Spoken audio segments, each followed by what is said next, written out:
بسم اللہ الرحمن الرحیم۔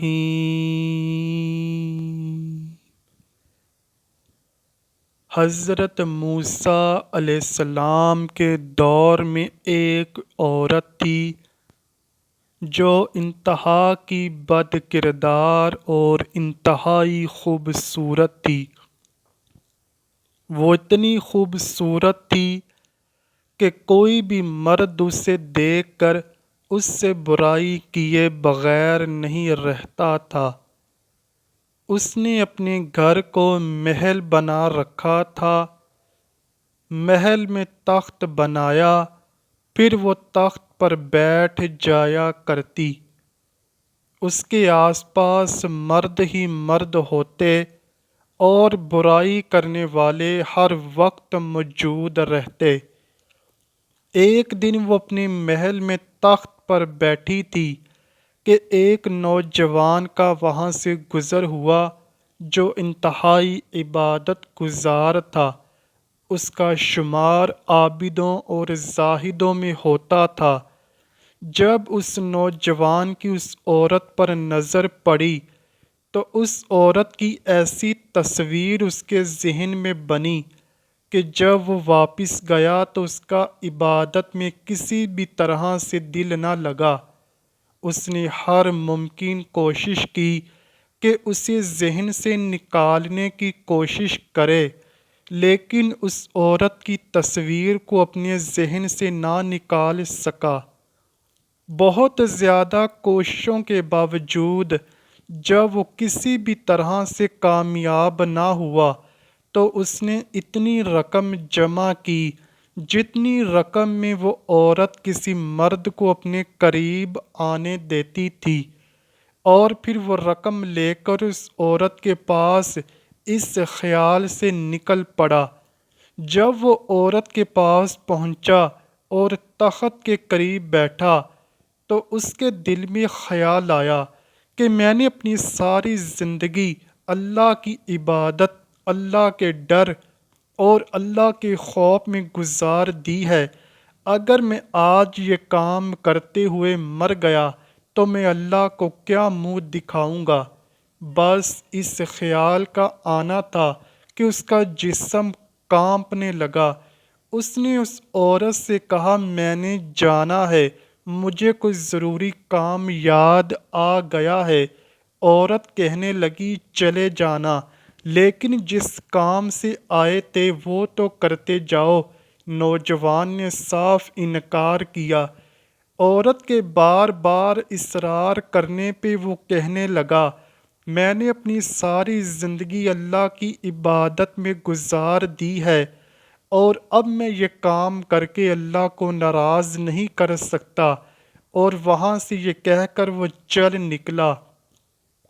جب وہاں سے چلا گیا تو عورت نے سوچا کہ میں اتنی حسین و جمیل اور اتنی خوبصورت ترین عورت ہوں کہ آج تک جو بھی مرد میرے قریب آیا ہے مجھ سے برائی کیے بغیر نہیں رہ سکا، لیکن یہ کیسا جوان تھا کہ جس کے دل میں اللہ کا اتنا ڈر تھا کہ اس نے مجھ جیسی خوبصورت عورت کو چھوڑ دیا اور یہاں سے واپس چلا گیا۔ جب اس خیال نے اسے بار بار جھنجھوڑا تو اس نے یہ سوچ لیا کہ آج کے بعد میں بھی یہ کام نہیں کروں گی اور اللہ سے توبہ کر لوں گی۔ اسی غرض سے وہ حضرت موسیٰ علیہ السلام کے پاس گئی کہ وہ اللہ کے نبی ہیں، میں ان سے جا کر دریافت کروں کہ کیا میرے جیسی گنہگار عورت کے لیے بھی توبہ کی گنجائش اللہ کے ہاں موجود ہے یا نہیں۔ جب وہ عورت حضرت موسیٰ علیہ السلام کے پاس گئی تو حضرت موسیٰ علیہ السلام لوگوں کو تعلیم دے رہے تھے۔ عورت نے اس مجمع میں سے کسی مرد کو بلایا اور کہا کہ حضرت موسیٰ علیہ السلام سے کہو کہ فلاں عورت ہے، وہ آپ سے ملنا چاہتی ہے۔ اس مرد نے جا کے بھرے مجمع میں زور سے کہا، اے موسیٰ علیہ السلام، فلاں عورت آپ سے ملنا چاہتی ہے۔ اب تو وہ نامی گرامی عورت تھی۔ حضرت موسیٰ علیہ السلام کو غصہ آیا۔ آپ نے بہت زیادہ سختی سے کہا، اسے کہو کہ یہاں سے چلی جائے، میں اس سے ملنا نہیں چاہتا۔ اس بندے نے جا کر عورت کو پیغام دیا کہ حضرت موسیٰ علیہ السلام کہتے ہیں میں تم سے نہیں ملنا چاہتا، اس سے کہو یہاں سے چلی جائے۔ وہ عورت ٹوٹے ہوئے دل کے ساتھ وہاں سے واپس چلی گئی اور راستے میں زاروں قطار روتی گئی، دل میں یہ سوچتی گئی کہ شاید میں اتنی بری ہوں کہ اللہ کے نبی بھی مجھ سے بات نہیں کرنا چاہتے اور نہ ہی ملنا چاہتے ہیں، اب تو میری بخشش کسی بھی صورت نہیں ہو سکتی۔ گھر آ کر اس نے اپنے آپ کو کمرے میں بند کیا۔ اسے اور تو کچھ پتہ نہ تھا، لیکن اس نے کہیں سے سنا تھا کہ جب اللہ کو منانا ہو تو سجدے میں اللہ سے معافی مانگو۔ وہ سجدے میں گری اور روتی رہی، گر گڑاتی رہی، اللہ سے معافی طلب کرتی رہی۔ اتنی دیر میں دروازے پر دستک ہوئی۔ اس نے سوچا کہ شاید مجھ سے کوئی برائی کرنے والا نیا مرد آیا ہے، کیونکہ مردوں کا آنا جانا تو اس کے پاس لگا رہتا تھا۔ اس نے کہا کچھ بھی ہو جائے میں آج دروازہ نہیں کھولوں گی، لیکن دروازے کی دستک اور تیز ہوتی گئی۔ اس نے بالآخر ہمت کی اور ہمت کر کے دروازہ کھولا۔ کیا دیکھتی ہے کہ سامنے اللہ کے نبی حضرت موسیٰ علیہ السلام کھڑے ہیں۔ اس عورت نے حیرانی سے پوچھا، اے اللہ کے نبی، اے موسیٰ علیہ السلام، آپ میرے دروازے پر کیسے؟ حضرت موسیٰ علیہ السلام نے فرمایا، دراصل جب تم میرے پاس سے آئی تھی تو میں لوگوں کو تبلیغ کر رہا تھا اور میں نے خود تم سے ملنے سے انکار کیا، لیکن جب تم چلی گئی تو حضرت جبرائیل علیہ السلام میرے پاس آئے اور اللہ کا پیغام دیا کہ اللہ فرماتا ہے، اے میرے پیغمبر، میری ایک بندی آپ سے میرا راستہ پوچھنے آئی تھی، آپ نے تو اسے ڈانٹ ڈپٹ دیا اور مجھے اللہ نے حکم دیا کہ تم اس کے گھر جاؤ اور اسے جا کر کہو کہ آج تم نے توبہ کی ہے تو اللہ تم سے اتنا خوش ہے کہ اللہ نے تمہارے سارے گناہ معاف کر دیے ہیں۔ اگلے دن اس عورت نے سوچا کہ اب میرا اس بستی میں رہنا بالکل مشکل ہے، کیونکہ یہاں پر اگر میں رہتی ہوں تو یہاں پر تو تمام لوگ مجھ سے برائی کرنے کے لیے آئیں گے، اور کیونکہ اب میں نے توبہ کی ہے تو مجھے اس بستی کو چھوڑ دینا چاہیے۔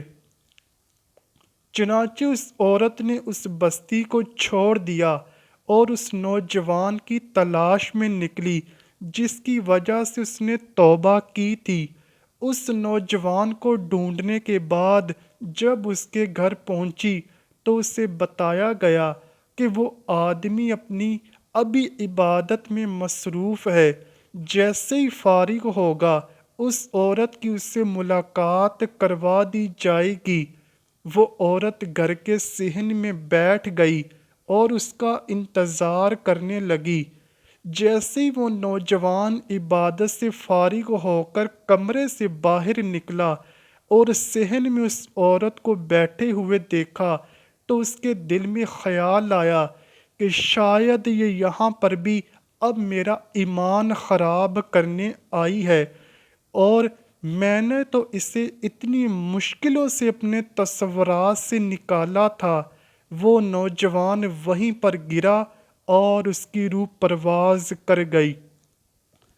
عورت نے اس نوجوان کے گھر والوں کو بتایا کہ پہلے میں ایسی تھی، یہ نوجوان میرے پاس آیا اور اس کی صحبت کی وجہ سے مجھے توبہ کی توفیق نصیب ہوئی۔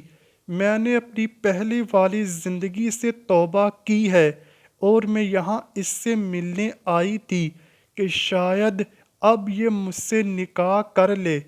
اسے بتایا گیا کہ اس کا ایک اور بڑا بھائی ہے، اس سے پوچھ لیتے ہیں، اگر وہ آپ سے نکاح کر لیتا ہے تو ہمیں کوئی اعتراض نہیں۔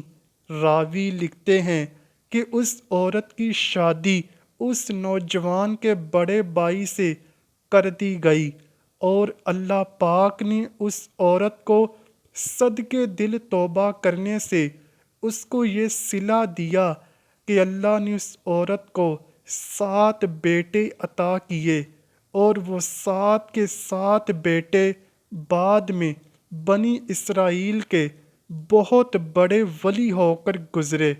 دعا ہے اللہ پاک ہم سب کو اپنے پیارے حبیب صلی اللہ علیہ وآلہ وسلم اور ان کی آل پاک سے سچی و پکی محبت کرنے کی توفیق عطا فرمائے، آمین یا رب العالمین۔ امید کرتا ہوں کہ آپ کو ویڈیو ضرور پسند آئی ہوگی۔ اگر ویڈیو پسند آئی ہے تو ویڈیو کو لائک کیجئے، شیئر کیجئے اور چینل کو لازمی سبسکرائب کیجئے۔ کمنٹ سیکشن میں اپنی رائے کا اظہار بھی ضرور کیجئے گا۔ ملتے ہیں اگلی ویڈیو میں، تب تک کے لیے اللہ حافظ۔